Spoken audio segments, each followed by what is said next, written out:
Bonjour, bonjour à tous.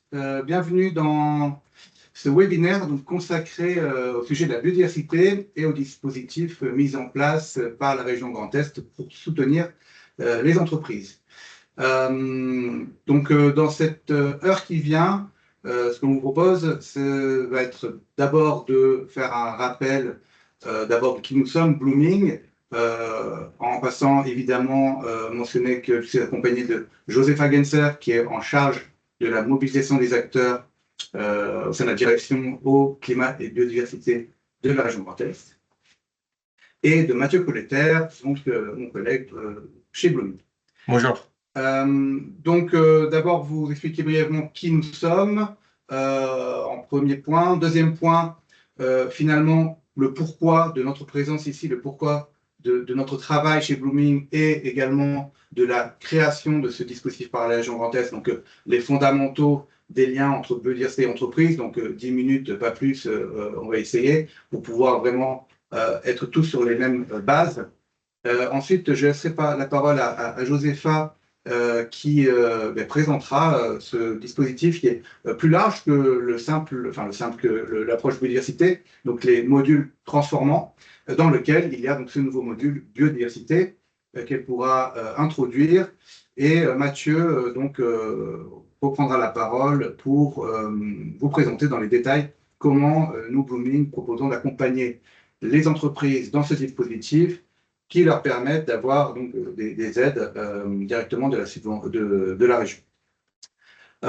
Et ensuite, il continuera par une présentation, une introduction au programme Entreprises engagées pour la nature, étant donné que c'est aussi une possibilité en ligne de mire, une fois que vous aurez accompli ce module transformant, de pouvoir candidater à ce dispositif piloté par l'Office français de la biodiversité.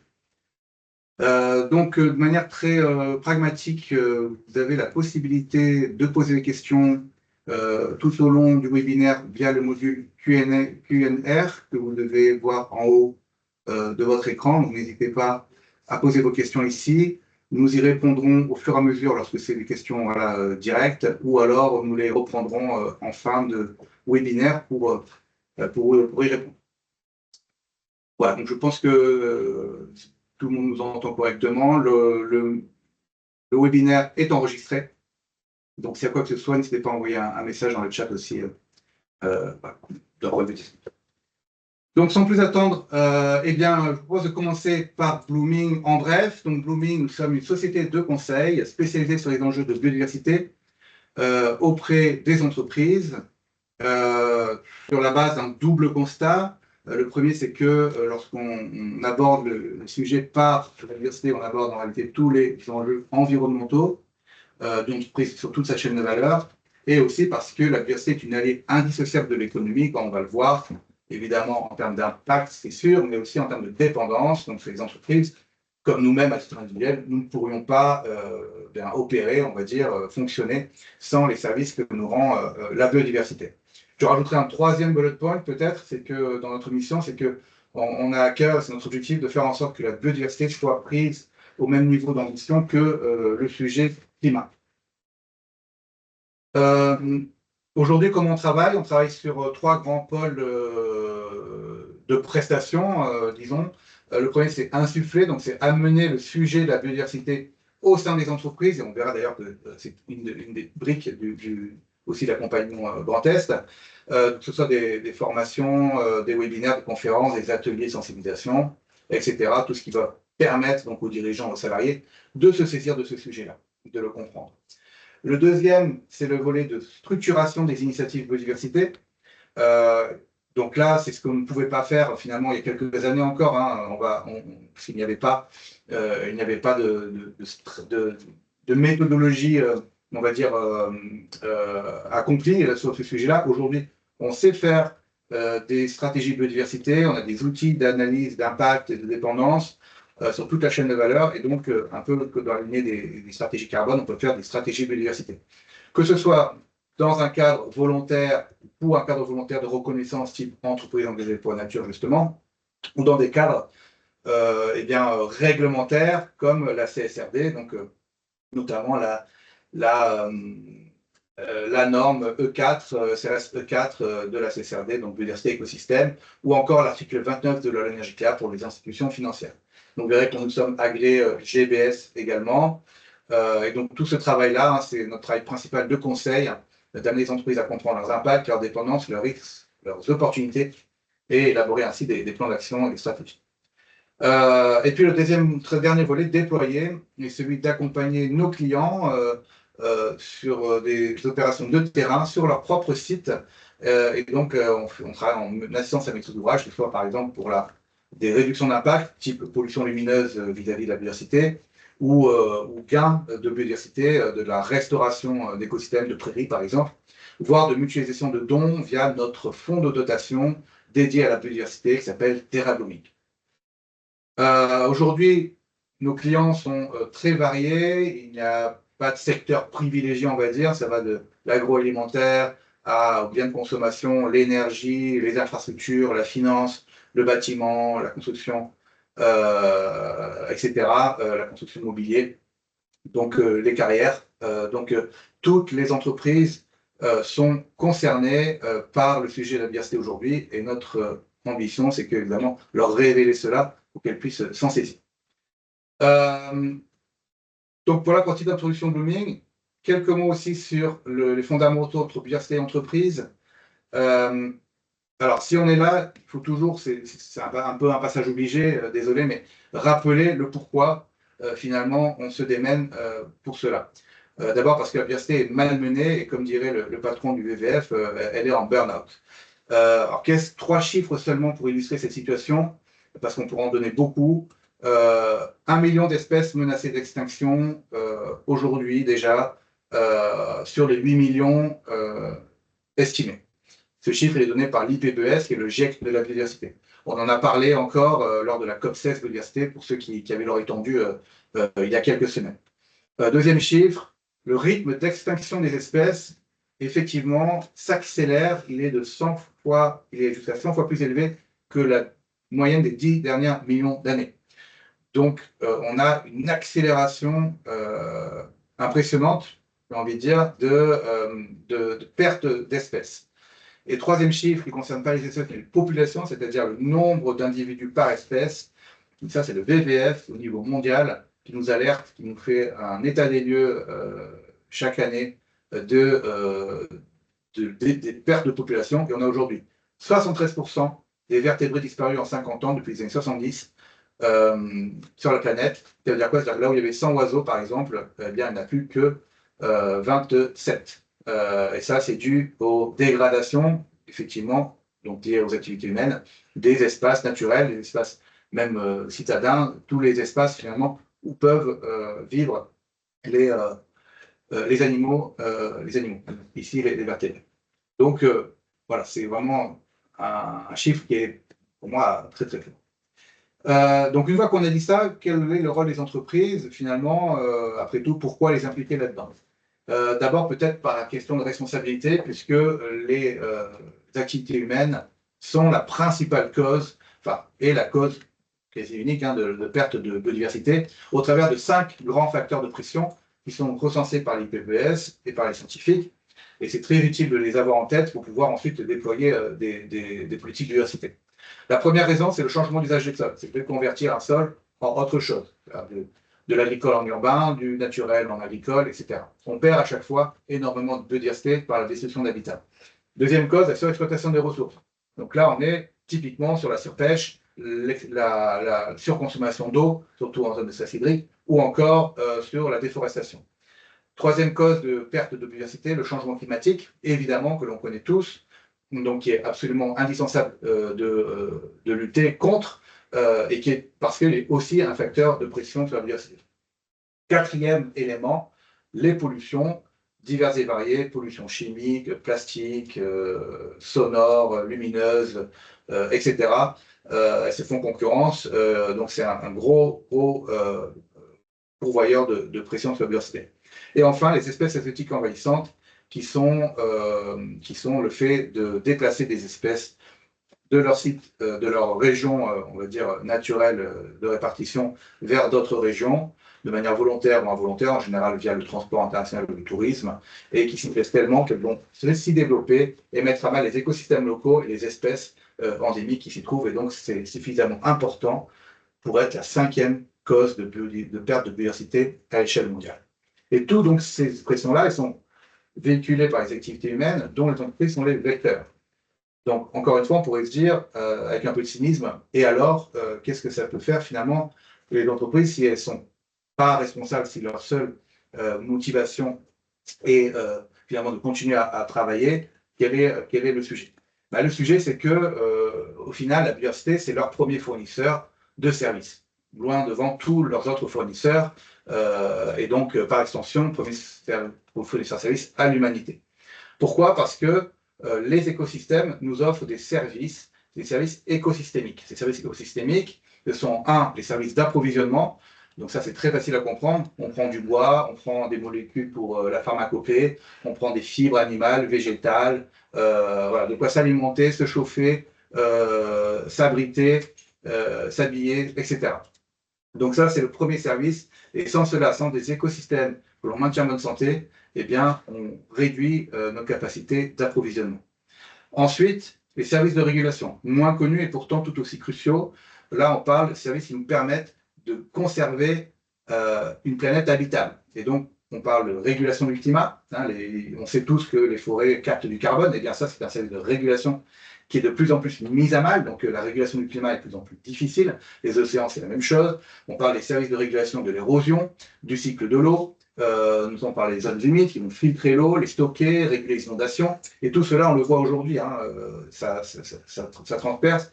On a de plus en plus de sujets d'effets climatiques finalement, qui sont accentués par cette fragilisation des services de régulation.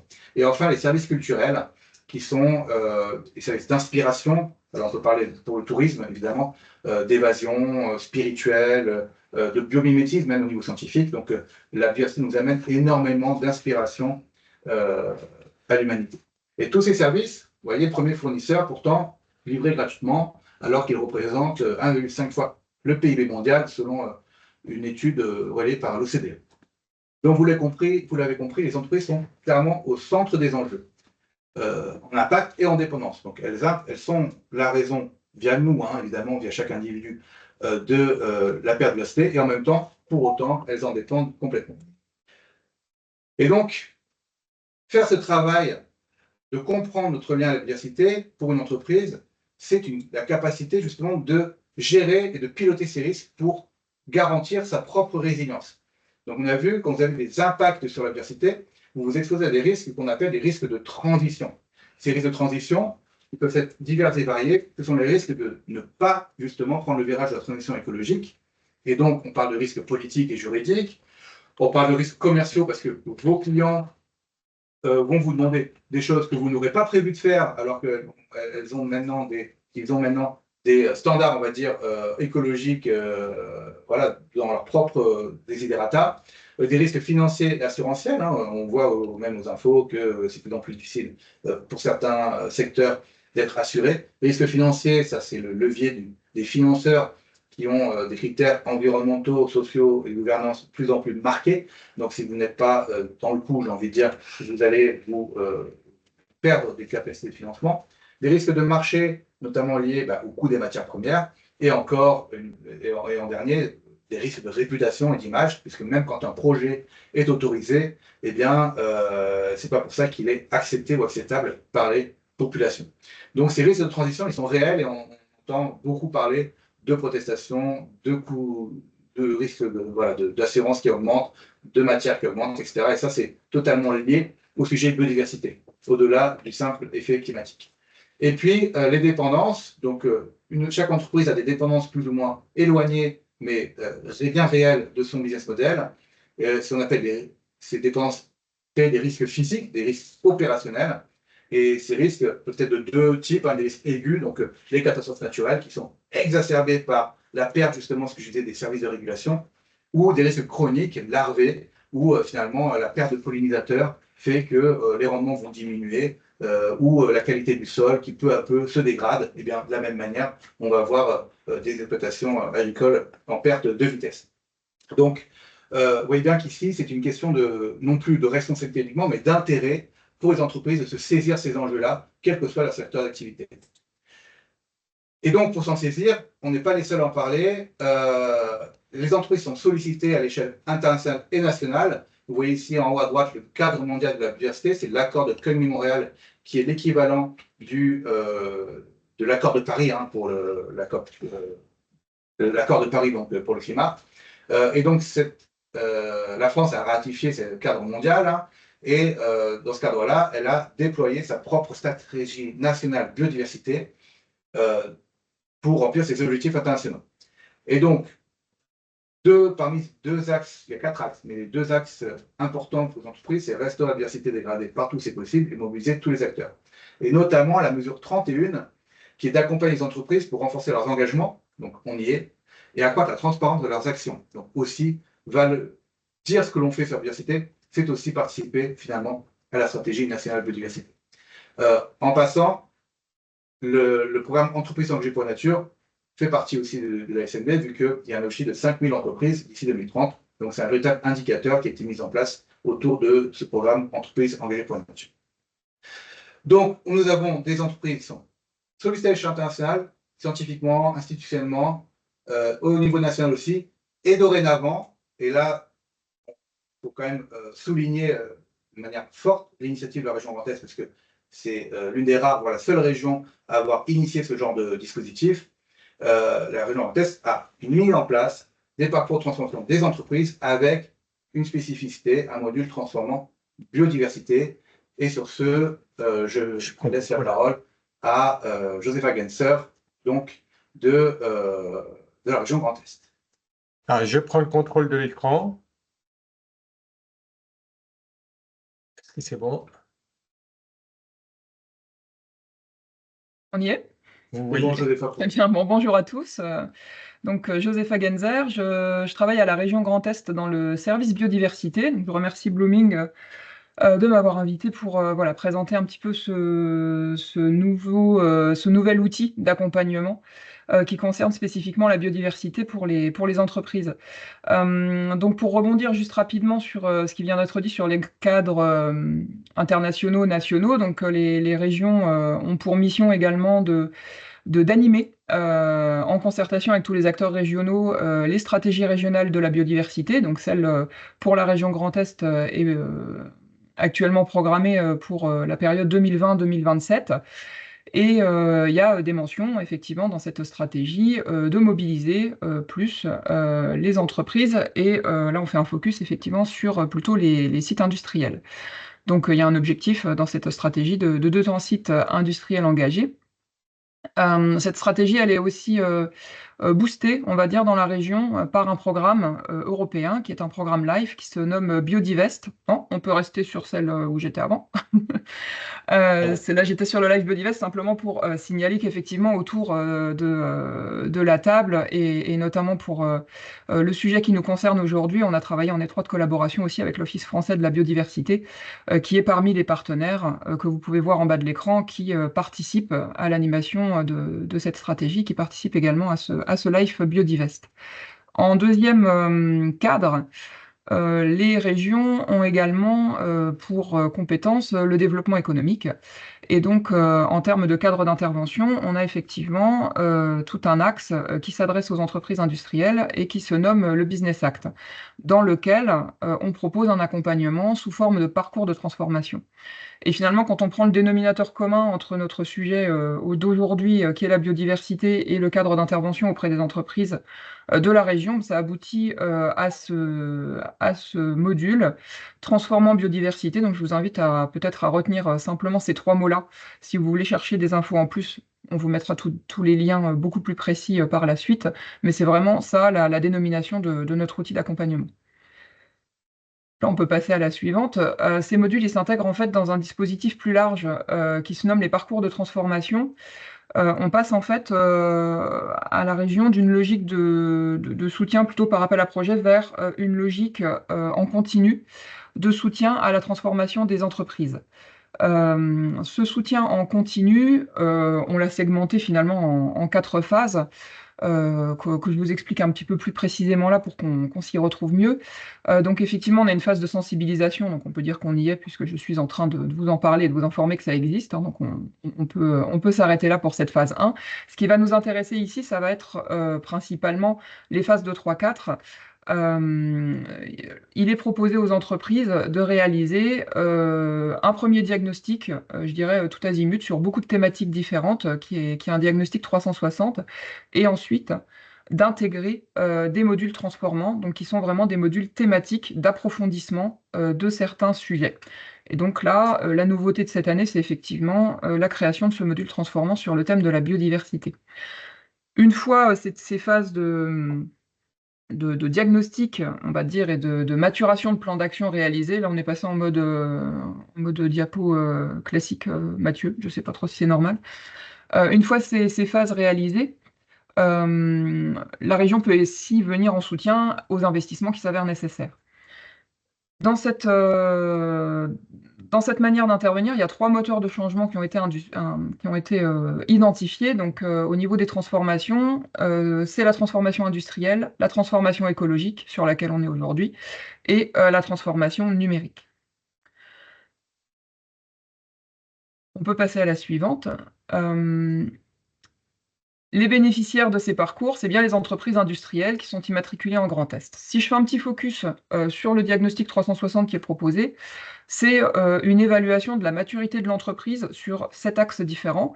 Donc les 3 axes de changement qui sont identifiés en priorité, donc industrie, numérique et environnement, et 4 axes plus transversaux. Ça permet en fait à l'entreprise d'avoir une visibilité sur son degré de maturité sur ces sujets et sur le degré de maturité qu'elle souhaiterait atteindre à terme. La prise en charge de la région sur ce diagnostic, il est de 100%. Donc ça permet d'avoir cet aperçu global. Donc à l'issue de cet aperçu global, la biodiversité peut être identifiée comme un thème prioritaire. Effectivement, et là, il peut être utile, et c'est l'objet d'aujourd'hui, d'intégrer ce qu'on appelle un module transformant biodiversité.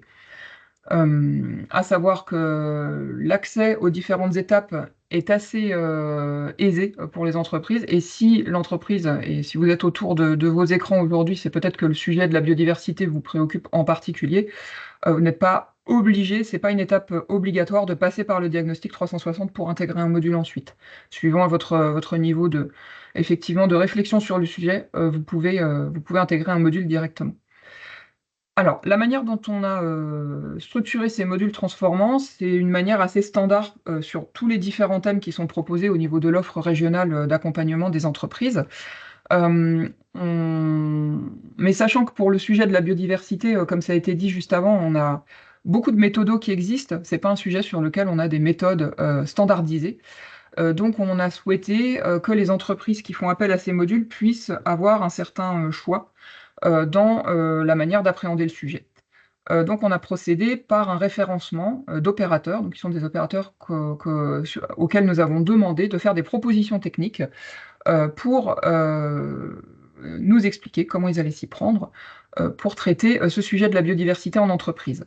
Donc aujourd'hui, effectivement, Blooming va par la suite vous détailler finalement comment il aborde ce sujet. Il y a 4 autres opérateurs qui sont référencés également, qui sont Biocénis, BL Evolution, Biotop et Utopie, qui tous proposent des manières d'appréhender également ce sujet. Ce qu'on a demandé de commun à nos opérateurs référencés, c'est de proposer une phase exploratoire, qui soit une phase de montée en compétences assez rapide, et une phase d'approfondissement. Donc tout le monde a cette distinction finalement entre ces 2 étapes. La prise en charge région sur la phase exploratoire est de 100%, sur la phase d'approfondissement, elle est de 50%. Et la deuxième exigence qu'on a eue, c'était de faire en sorte qu'effectivement, en passant par ces modules, et comme on a travaillé les contenus avec l'Office français de la biodiversité, et bien que l'issue, finalement, le plan d'action qui est proposé dans le cadre de ces modules puisse être soumis à l'intégration du programme Engagé pour la nature. Je vais finir du coup sur quelques entrées très pratiques pour intégrer un module transformant. Alors, il est vivement conseillé de prendre contact avec nous en amont. Si vous êtes directement intéressé par l'intégration d'un module biodiversité, vous pouvez contacter la cellule d'assistance technique biodiversité, donc mise en place dans le cadre du programme Live Biodivest. Tous les liens sont cliquables dans la présentation qui vous sera transmise, on pourra vous les donner également. Ça, vraiment, ce sont des personnes qui sont là en proximité pour du conseil biodiversité. Si tout ce que je viens de vous raconter sur l'entièreté de l'offre, des parcours, sur les différents axes, vous intéresse également, et que vous voulez avoir vraiment une vision globale de ce qui est proposé par la région, on vous invite plutôt à prendre contact avec les référents de proximité entreprises de la région, dont vous avez également les contacts dans la présentation, vous pourrez cliquer dessus. Une fois que vous avez choisi d'intégrer un module biodiversité, il vous reste effectivement à choisir l'opérateur et une fois que le devis est édité, à le mettre sur le téléservice de la région. C'est un dépôt de dossier qui est assez rapide, les pièces complémentaires ne sont pas très nombreuses et normalement, donc on a tout fait pour que ça soit assez flexible et assez rapide pour les entreprises. Donc il y a un délai d'instruction qu'il faut compter 1 mois et demi entre le moment où vous déposez votre demande et le moment où il y a la décision du conseil régional de vous attribuer la subvention pour réaliser ce diagnostic. Et on a choisi de faire cet accompagnement au fil de l'eau, c'est-à-dire qu'il n'y a pas de date butoir de remise de dossier, vous pouvez les déposer quand bon vous semble. Je crois que j'en ai terminé pour les informations principales, puis évidemment je suis à disposition quand s'il y a des questions plus précises. Merci beaucoup, Josépha, pour la présentation du dispositif. Donc, je suis Mathieu Colletter, donc l'associé de Kevin dans Blooming. Désolé pour les petits soucis d'affichage lors de la présentation de Josépha. Donc, ce que je vous propose maintenant, c'est de nous focaliser véritablement donc, sur le contenu des modules transformant biodiversité et sur la façon dont Blooming propose de les décliner auprès de ses clients de la région Grand Est. Donc, tout d'abord, comme le disait Josépha tout à l'heure, ces modules transformants, ils ont été pensés, ils ont été construits par la région suivant 2 grandes phases. Donc, une première phase qui est la phase exploratoire, c'est une phase qui va permettre à l'entreprise de découvrir la problématique liée à la biodiversité et de comprendre en quoi cela la concerne directement. Donc, en réalité, c'est une phase de montée en connaissance et en compétence pour l'entreprise qui va lui permettre de prendre conscience de sa situation de départ vis-à-vis de la biodiversité. Deuxième grande phase, donc le diagnostic technique et le plan d'action. Donc, cette phase permet à l'entreprise de rentrer véritablement dans le sujet, de s'en saisir pleinement en menant un diagnostic structuré de ses dépendances et de ses impacts vis-à-vis de la biodiversité sur sa chaîne de valeur. Alors, la notion de chaîne de valeur reste centrale. On regarde les activités directes, mais également les activités amont et aval de l'entreprise. De ce diagnostic, on va faire émerger des enjeux vis-à-vis de la biodiversité. Et à partir de ces enjeux, on va construire un plan d'action qui permette de répondre à ces enjeux. Ce plan d'action est en vocation, in fine, d'être utilisé, d'aboutir finalement à une politique, à une stratégie biodiversité que l'entreprise pourra mettre en œuvre et qui aura également vocation à ouvrir les portes du programme Entreprises engagées pour la nature. Ça, c'est également un fil rouge de notre accompagnement, c'est de faire en sorte, et il a été conçu comme ça par la région également, de faire en sorte que le déroulé de ces modules transformant biodiversité permette in fine à l'entreprise de candidater en récupérant l'ensemble des informations, des rendus et des livrables de ces modules transformants. Donc, il est possible d'intégrer ces modules transformants directement par la phase 1, ce qui est plus logique et ce qui va correspondre aux entreprises qui ne sont pas forcément matures sur le sujet, qui vont avoir besoin d'avoir cette montée en compétences et en maturité. Mais il est également possible pour celles qui sont déjà familières du sujet de rentrer directement au niveau de la phase 2. Le fait de rentrer au niveau de la phase 1 invite à aller vers la phase 2 par la suite, même si ce n'est pas une obligation, ou alors il peut y avoir un temps de pause entre les deux. Au niveau des subventions, donc comme l'évoquait également Josépha tout à l'heure, la phase 1 donc, est financée par la région et subventionnée par la région à hauteur de 100% dans une limite de 3 000 euros.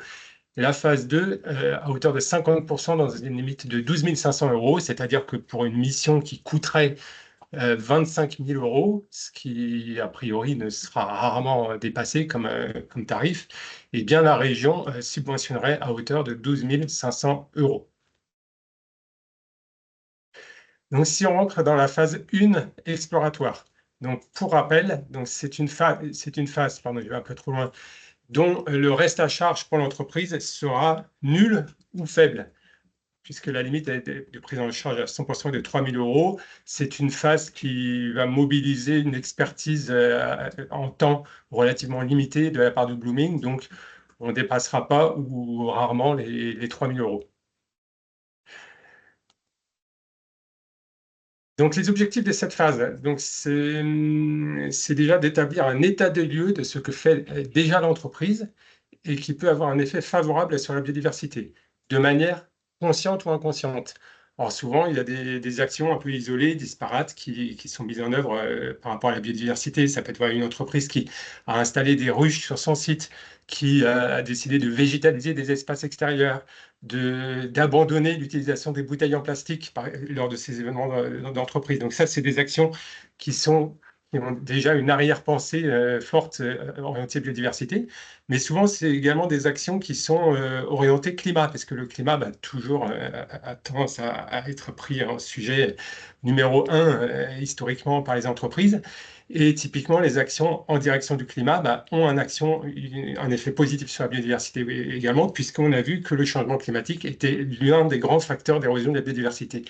Donc, typiquement, la mise en place de politiques de mobilité douce, de mobilité électrique, les mesures d'économie d'énergie et donc de réduction des émissions de carbone, comme la réduction de la climatisation, la réduction d'éclairage, etc. Ou alors, dans les process de production, la mise en place de l'éco-conception, de la recyclabilité des matériaux produits ou des matières premières. Voilà, tout ça, ça contribue au changement climatique, réduction du carbone, donc également au climat. Donc, c'est tout ce genre d'actions que l'on va recenser. Et deuxième objectif, c'est d'éclairer les dirigeants et les collaborateurs sur les enjeux d'entreprise et sur l'intérêt de mettre en place un plan d'action biodiversité. Donc, cette étape va être déroulée cette phase va être déroulée en 3 étapes par Blooming. Donc, une première étape dans laquelle approche préliminaire, donc qui va consister en un premier niveau de familiarisation de Blooming avec les activités de l'entreprise, avec sa chaîne de valeur et avec ses parties prenantes. Donc, c'est une étape qui va être menée en autonomie par Blooming à partir des informations publiques disponibles, par exemple, sur le site web de l'entreprise, sur ses rapports disponibles publiquement, etc. Et qui va lui permettre de préparer l'étape 2 qui consiste en un entretien avec 2 personnes clés de l'entreprise qui ont une vision transversale des métiers d'entreprise, si possible avec un regard RSE. Et au travers de ces entretiens, on va identifier et caractériser ces engagements préexistants. Tout ça va donner lieu à un livrable qui va être un rapport des initiatives préexistantes. Et dans ce livrable, on va également tracer une esquisse de pistes d'action qu'on aura pu identifier au travers de ces entretiens et au travers de l'étape numéro 3, qui est une fresque de la biodiversité qui va être menée auprès d'un panel représentatif des personnels de l'entreprise. Donc, pour ceux qui connaissent la fresque de climat, c'est un principe équivalent, hein. C'est un ensemble de cartes que l'on va disposer sur une table, sur une feuille, et de manière à restituer les causes, les grandes causes et les grandes conséquences de la perte de biodiversité causée par les activités humaines et notamment donc causée par les activités des entreprises. Donc, c'est au-delà de l'exercice général, donc on va également décliner cette fresque en prenant en compte les activités spécifiques de l'entreprise pour lui faire réfléchir sur la manière dont elle interagit au sein de cette fresque, au niveau à quel niveau en termes de causes et de conséquences, et pour commencer à esquisser justement des réflexions autour des leviers d'action positive qu'elle pourrait mettre en place.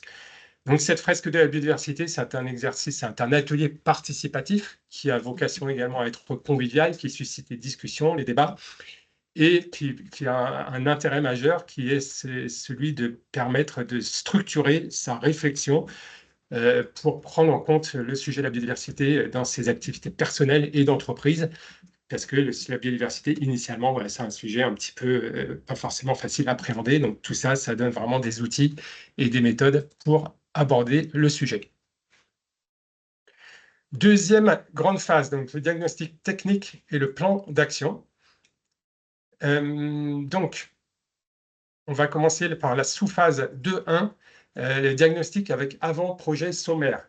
Donc, l'idée, c'est d'identifier et de caractériser les dépendances et les impacts de l'entreprise vis-à-vis de la biodiversité, donc de faire de cette évaluation de manière à minima qualitative, mais si possible de manière quantitative, pour voilà, évaluer ces dépendances et ces impacts et identifier les risques physiques et les risques de transition auxquels l'entreprise est soumise sur sa chaîne de valeur, toujours. À partir de là, donc, on va faire émerger les principaux enjeux qui en résultent. On va les traduire en termes de risques et d'opportunités. Donc, on l'a vu, tout ça, ce sont des risques, physique, transition, mais ces risques, dès lors qu'ils sont identifiés et pilotés de manière pertinente, eh bien, ils peuvent être transformés en opportunités pour l'entreprise. Et là, en abordant le sujet des impacts, des risques et des opportunités, on commence à adopter le vocabulaire type de l'analyse dite de double matérialité, qui est une méthodologie finalement qui est de plus en plus employée et notamment qui est utilisée pour répondre aux obligations réglementaires de CSRD auxquelles donc, les plus grosses entreprises sont soumises donc, au niveau européen. C'est le reporting réglementaire. Donc, l'ensemble de ce diagnostic et des enjeux qui en résultent ensuite alimenteront la phase suivante, le plan d'action. Donc, cette phase va être menée en 3 étapes. Une première étape de collecte et de traitement des données. Donc, nous allons identifier et demander à l'entreprise de collecter un ensemble de données qui permettront d'alimenter le diagnostic. Donc, ces données, ça va être des données, typiquement des données financières, des données de consommation de matière, de prélèvement d'eau, par exemple, des données d'émissions atmosphériques. Si l'entreprise a réalisé un bilan carbone, on va également reprendre le bilan carbone parce que ces données d'entrée et ces données de sortie nous seront également très utiles. Et si besoin, le cas échéant, en fonction de l'activité de l'entreprise, nous allons également interviewer les parties prenantes externes de l'entreprise sur sa chaîne de valeur. Ça peut être des consommateurs, des associations environnementales, des communautés spécifiques qui peuvent être concernés par les activités d'entreprise. Donc, l'objectif de tout ça, de cette étape 1, c'est finalement de disposer de l'ensemble des éléments de contexte et des informations qui seront nécessaires et utiles à un diagnostic complet et étayé de la part de Blooming. Ensuite, les étapes 2 et 3, donc diagnostic des dépendances et des impacts. Là, on commence à dérouler la mécanique. On va utiliser des outils qui vont nous permettre de mener cette évaluation, ce diagnostic. Donc, des outils qui pourront être différents en fonction des activités de l'entreprise. Et tout ça va nous permettre de délivrer un livrable qui sera sous la forme d'une synthèse communicante qui présente les principaux résultats d'évaluation sous un format visuel et pédagogique associé à une restitution orale. Pour prendre quelques exemples très concrets de dépendance et d'impact, on a pris 2 exemples d'entreprises. Donc, un premier exemple fictif d'un fabricant de mobilier qui intègre des matières textiles. On va dire que ça peut être voilà, des fauteuils, par exemple, des rembourrés ou des sofas, ce genre de choses, ou de la literie. Donc, en termes de dépendance et de risque physique, c'est le genre d'acteur qui va être dépendant de services écosystémiques d'approvisionnement en matières premières issues du vivant, le bois, les fibres naturelles, végétales et animales, par exemple le coton, la soie, le cachemire, etc. Donc, c'est typiquement le principal service écosystémique qu'on a mentionné tout à l'heure parmi les 3 grands services écosystémiques, mais également cet acteur va être dépendant des services écosystémiques de régulation. Si on prend en compte ces sites de production, ces usines qui peuvent être dans des zones potentiellement inondables en fonction de leur implantation, eh bien, le fait que la biodiversité permette de réguler le climat et donc de mitiger, de réduire l'intensité et la fréquence des phénomènes extrêmes comme les fortes précipitations, va lui permettre de se prémunir contre ces inondations. En termes d'impact, pareil, donc on déroule toujours les impacts en fonction des contributions aux grands facteurs d'érosion. Donc là, comme facteur d'érosion sur la biodiversité, d'impact donc de cette entreprise, on va avoir du changement d'usage des sols au travers des matières premières qui sont notamment issus de l'exploitation minière. Si on parle du fer pour la production d'acier, qui va constituer les ossatures de ces meubles, par exemple. La sylviculture pour le bois, l'agriculture et l'élevage, qui sont des changements d'usage des sols, qui peuvent avoir été pris sur des espaces naturels, par exemple. L'exploitation des ressources, donc autre grand facteur d'érosion, donc l'exploitation des ressources, là, ça va être la consommation de ressources en eau nécessaires à l'extraction et à la fabrication des matières premières et au fonctionnement des process, et le changement climatique au travers des émissions de carbone liées aux process. Donc là, voici un exemple de représentation donc de visuel de ces impacts de cette entreprise sur la biodiversité. Donc là, on a utilisé un outil qui est très adapté aux entreprises avec des flux de matière, qui est le GBS, Global Biodiversity Score, qui permet d'avoir des résultats et une segmentation des résultats en fonction de plusieurs catégories. En haut à droite, on voit un anneau qui montre une répartition des impacts par scope.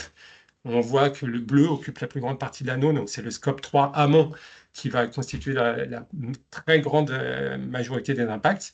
En bas à gauche, on a une barrette qui permet de représenter les impacts par pression, par catégorie de pression sur la biodiversité, où on voit que le changement d'usage des sols en vert et l'exploitation des ressources, donc aquatiques en l'occurrence en bleu, sont les deux grands facteurs d'impact de cette activité.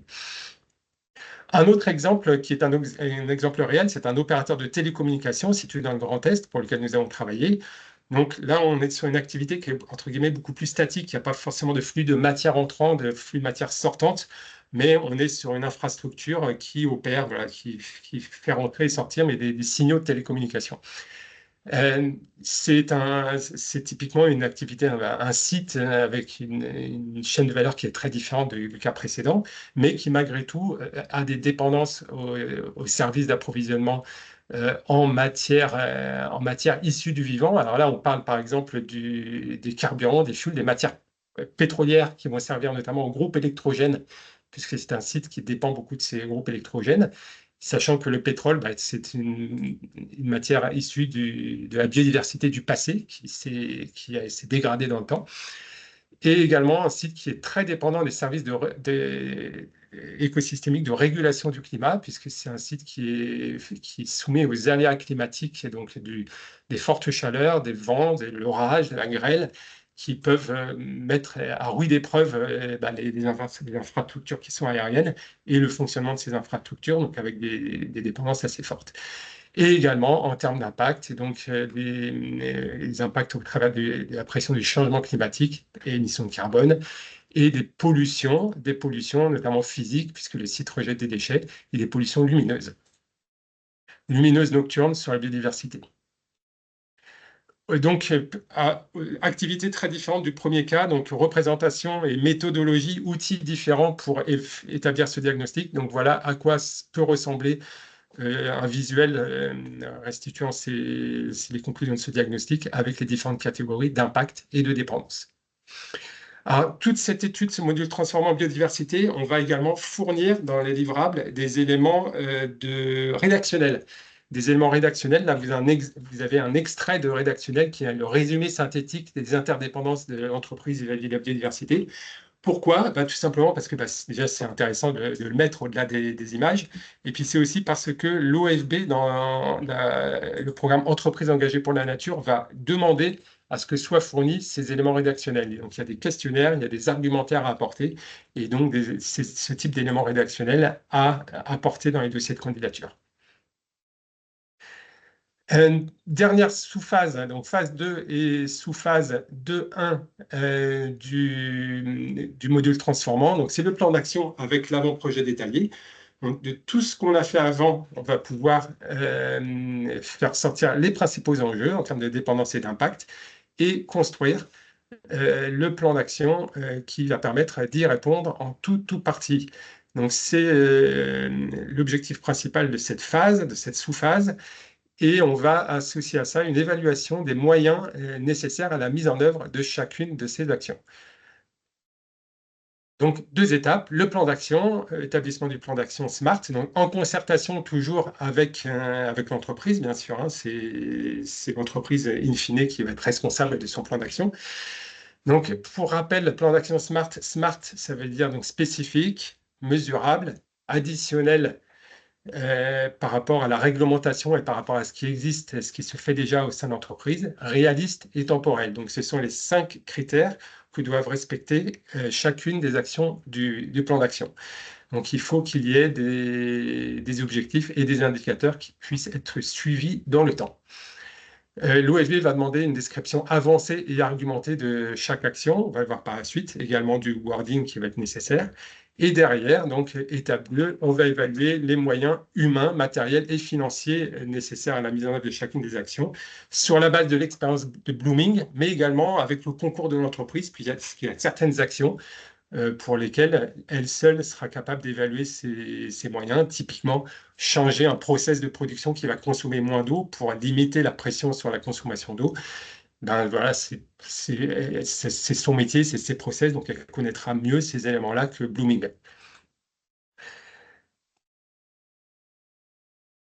Voilà, typiquement une représentation, pour reprendre ce centre de télécommunication, une représentation visuelle d'un plan d'action avec des actions en vert qui sont des actions cœur de métier, des actions qui concernent directement les activités ou la chaîne de valeur de l'entreprise, les actions en noir qui vont être des actions complémentaires, qui vont être des actions voilà, typiquement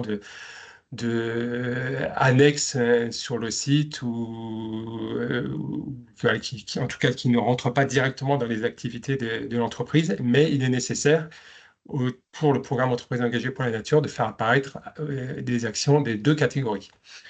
Là, on voit que c'était des actions très orientées site. Je vais passer un peu rapidement, mais il faut vraiment surtout pas oublier que le plan d'action a vocation à prendre en compte la chaîne de valeur, encore une fois, donc avec la chaîne d'approvisionnement, les achats responsables, par exemple, la logistique de transport, mais également les équipes, les parties prenantes internes en termes de sensibilisation, en termes de mobilisation des salariés, également des dirigeants, à titre individuel dans le cadre de l'entreprise autour de la biodiversité.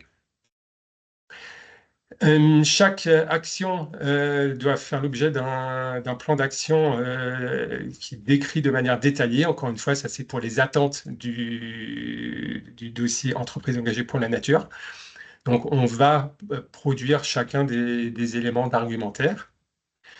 Et tout cela réuni, là, on est arrivé à la fin du module transformant biodiversité. Donc, c'est la passerelle finalement vers le programme Entreprise engagée pour la nature. Tout ce qu'on a fait auparavant, tout ce qui aura été délivré, pourra être entre guillemets repris, presque copié-collé à la limite, pour candidater au programme Entreprise engagée pour la nature de l'Office français de la biodiversité.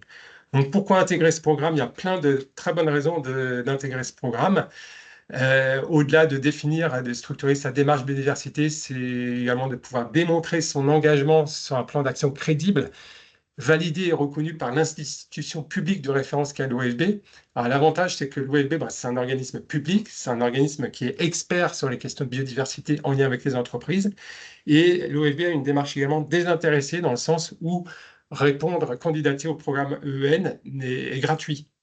Donc, c'est un véritable gage de neutralité et d'impartialité et de crédibilité qu'apporte le programme auprès des entreprises qui l'intègrent. Donc, intégrer ce programme, c'est également mettre en valeur ces actions et bénéficier d'un véhicule fort de sensibilisation auprès de ces parties prenantes. D'autres bonnes raisons, c'est simplement de rejoindre pour l'instant les 176 entreprises déjà engagées. Alors, sur les 5000 qui sont l'objectif 2030, donc il y a encore du chemin à parcourir. Je souligne au passage que ce programme s'adresse aux entreprises de toute taille, de tout secteur, qu'elles soient débutantes ou initiées. Donc, c'est vraiment pour tout le monde. Tout le monde peut y avoir accès.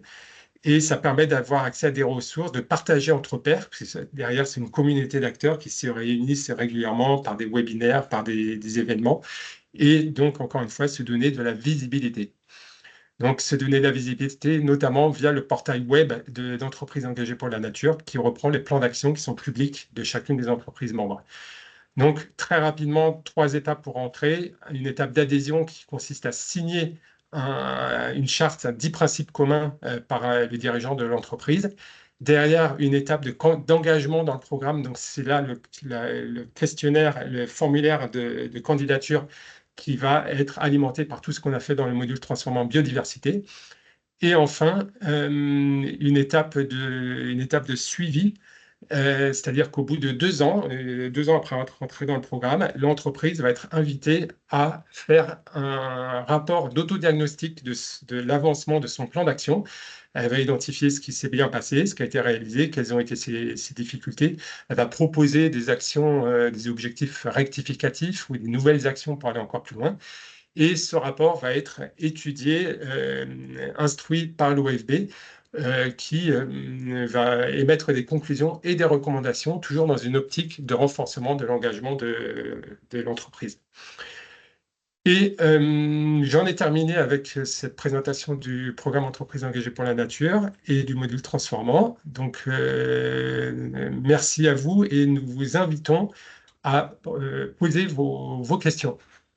Merci beaucoup, Mathieu. C'est très complet. Vous voyez bien voilà, le programme est bien, bien construit, permet voilà, de faire tout l'état des lieux et son plan d'action pour ensuite aller sur Entreprises engagées pour la nature. On a encore quelques minutes. J'ai vu qu'il y avait une question de Bérangère. Donc, bonjour, faites-vous également un diagnostic naturaliste avec l'étude des espèces présente une analyse des habitats?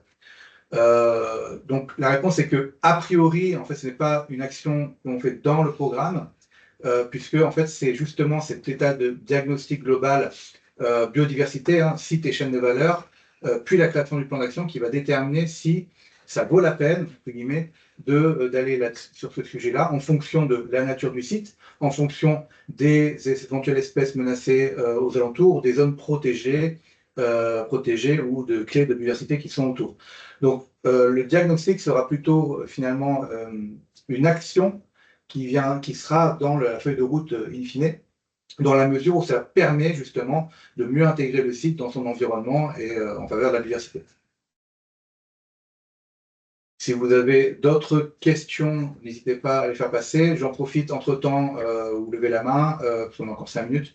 Entre-temps, pour vous dire que donc on vous enverra le support complet, qui vous permettra du coup de revenir sur ces éléments-là. Vous aurez dedans les contacts, évidemment nos contacts, mais également ceux de la région et Joseph Fagenser pour le module transformant. Si vous avez besoin de plus de questions, plus d'informations, évidemment, n'hésitez pas non plus à revenir vers nous. Voilà, j'espère qu'en tout cas, ça aura apporté un éclairage sur ce dispositif qui est, je le répète, pionnier, exemplaire et à répliquer partout où c'est possible. Voilà. Josépha, si vous avez éventuellement, vous voulez faire un petit mot de la fin. Un petit mot de la fin, non? N'hésitez pas à nous contacter, à vous lancer là-dedans. On a aussi besoin, ou même juste pour échanger sur le sujet, nous, on a besoin aussi de retours, de partager aussi vos questionnements pour mieux construire nos accompagnements. Donc, on est disponible. Et voilà, comme j'ai dit, vous avez toutes les listes de contacts aussi dans les territoires. Voilà, on a la chance et la possibilité d'avoir des interlocuteurs qui sont en proximité et des équipes qui sont vraiment sur le terrain, des vrais gens disponibles pour discuter. Donc, n'hésitez surtout pas à prendre contact avec nos équipes. Très bien, mais merci beaucoup, Josépha. Merci à tous. Il n'y a plus d'autres questions, c'est qu'elles viendront après, et nous sommes là pour y répondre. Donc merci pour votre attention, et puis on vous souhaite à tous une excellente journée. À bientôt. Bonne journée à tous. Au revoir. Au revoir.